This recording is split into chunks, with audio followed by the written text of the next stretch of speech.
The Macaulay Avenue mass shooting left 3 people dead, and tonight we focus on trying to find a driver who hit and killed Myrickle Moss.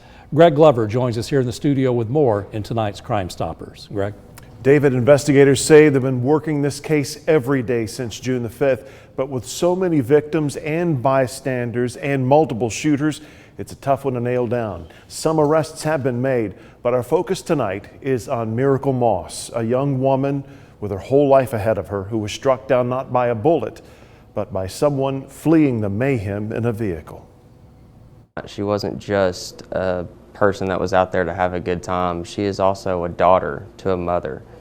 She is also a mother to a child that no longer has a mother. Flanked by members of Myrickle Moss's family, investigator Ryan Lynn is asking for your help in finding her killer. On June 5th, 2022, at approximately 2:39 in the morning, police responded to a call of multiple people shot. It was a violent night in Chattanooga. The location, Macaulay Avenue, in the area of Mary's Lounge. 17 people were injured, 3 had been killed. Arrests have since been made in the shootings. The question remains, though, who was driving the vehicle that ended young Myrickle's life? It was just 2 weeks before her 26th birthday. She had a daughter and worked in in-home health care. She is a sister. She is an aunt. She is all these things and more. She is a happy girl that had a very promising life, and that opportunity was taken away from her. Police believe the suspect is a black male who was driving a 2007 to 2017 4-door silver Jeep Wrangler with a hardtop. Does that ring a bell? It's been more than 3 months now. Is there some bit of information you've been holding on to? We have up to $1,000 reward, and we will never ask for your name. It was a crowded scene that night. If you have any videos on your cell phone, there was multiple videos taken on scene. If you had any videos or witnessed anything from Facebook or any other social media site, if you know anybody that works in the area, if you know any friends that may have attended. We want to hear from you. You may hold the key piece of information that helps Myrickle Moss's family finally find peace. I've seen the personal devastation that it's taken. For the family, it's more than just closure. It's seeking justice. Whether it's the lure of the cash reward or the innate urge to do the right thing, we want to know that information you may have been holding on to. Think of Myrickle and her family, and especially her young daughter. Help give them some answers. Call Crime Stoppers. 698-3333 is the number. Up to $1,000 is on the table, and we guarantee you will remain anonymous. David. Thank you, Greg. Chattanooga police say their violent crime deterrence initiative is working. They're working to combat violent crimes like aggravated assaults and vehicle thefts. The numbers have decreased by more than 20%, and as the holidays approach, they're shifting their focus to burglary. The traditional components of safety during the holiday season. You know, every year, these things are predictable across the country. Property crimes go up this time of year, so we're going to have officers where they need to be in the moments they need to be there. As always, police say if you see something, say something. Being partners in these issues will help drive numbers down. Coming up, a candidate for mayor is being taken to court by the city in which she is running for mayor. We'll have details next. And we're also looking at some, pretty nice weather on the way, but boy, it is still toasty outside to say the least. We will start fall up tomorrow. Details, your complete forecast, plus a look at the tropics right after this on Local 3 News at 6.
In the city of Nyota, Tennessee, a mayoral candidate will be taken to court for harassment by the city of Nyota.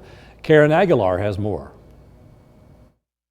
The candidate, Cassandra Nowotnick, alleges the city of Nyota is conspiring against her for running for mayor in the November 8th election. Nowotnick placed her bid for Nyota mayor on June 23rd. Since then, she along with her husband Joseph have been hit with a harassment charge by the city of Nyota. Since I've been running for mayor, it's been just chaos. More or less, they're trying to intimidate me to get out of the race. I never installed a meter, but we installed. They said they want a shut-off, a pressure reducer, and a shut-off. They say it all started when their coffee shop's water was shut off on July 28th, and they went to City Hall that day to figure out why they weren't given notice by the water department. Request on the water because there was another person shut off that day too, same day, and that person was also going to run for mayor.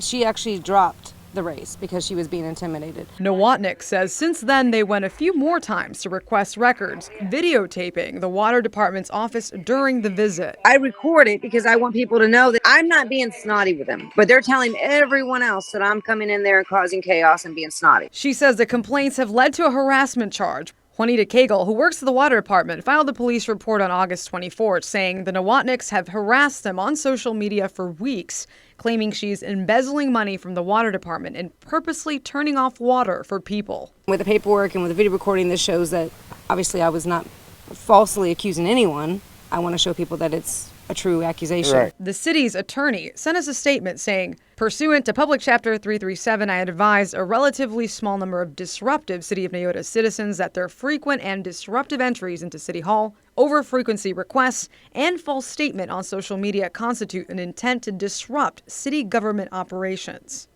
Are you feeling fearful, intimidated by what they're doing? Yes. Actually, I am. The court date is scheduled for October the 12th. We'll keep you updated on what happens on that hearing on our Local 3 News app. Reporting in Nyota, Karen Aguilar, Local 3 News. And coming up, you may have already started feeling the effects of the fall pollen. A local doctor has tips to help you get through another season of sneezing.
In Ringgold, a car show this weekend will benefit a young girl in our area.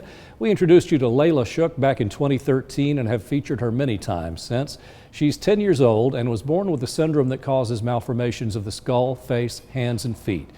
Well, she's overcome a lot of obstacles, and this weekend proceeds from the show will go to benefit Layla's journey. Just last night, she was honored by the Catoosa County Commission. In honor of Layla, they declared September Craniofacial Awareness and Hydrocephalus Awareness Month. Along with those honors, Layla received a necklace, a bracelet, lots of hugs, and certainly she has all our love from her friends here at Local 3. Ragweed season is in full swing and many allergy sufferers are feeling it. Clay Smith has tips to get you through fall allergies, hopefully sneeze-free. Clay? Yeah, that's right, David. And keep in mind, Chattanooga is one of the top pollen-producing cities in the entire country, and we are now entering the peak season for fall-time allergens. I spoke with Dr. Mark Cromie with the Chattanooga Allergy Clinic, who has some tips and tricks.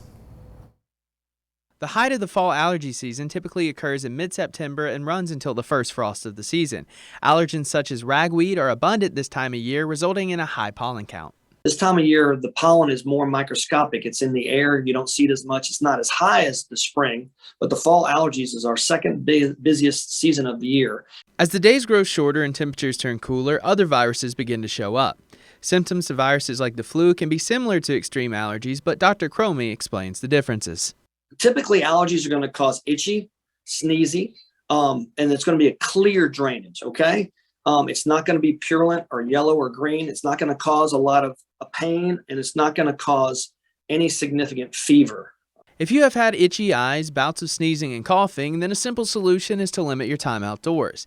If that doesn't work for your active lifestyle, over-the-counter medications and nasal spray can help reduce allergy symptoms. However, an allergy shot can be more of a long-term solution. And that's when you need allergy shots or immunotherapy. And patients that do immunotherapy are doing an all-natural, close to a cure. They're changing their immune system. They're keeping it from overreacting to everything. And so these patients are the ones that aren't suffering this fall. Be sure to click on this story in our Local 3 website for more tips to help you survive fall-time allergies. Reporting live in the studio, Clay Smith, Local 3 News.